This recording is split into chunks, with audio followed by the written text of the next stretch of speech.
జగములు రక్షించే సకల జ్ఞానమూర్తి. ఎవరింట తాను కొలువుండునో కలుగును వారికి కీర్తి. సకల సంపదల మూలము సుమనోహరి లక్ష్మి. శ్రీ చక్రవాసిని మాత శ్రీ విష్ణు ధర్మ పత్ని.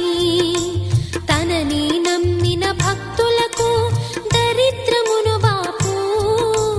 కొలిచెడి వనితల కొంగులలో బంగారము నింపు. అష్టలక్ష్ముల రూపున అవతారం దాల్చినది.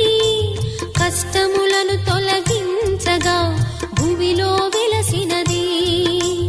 లక్ష్మీదేవి కథ శ్రీ లక్ష్మీదేవి కథ. లక్ష్మీదేవి కథ శ్రీ లక్ష్మీ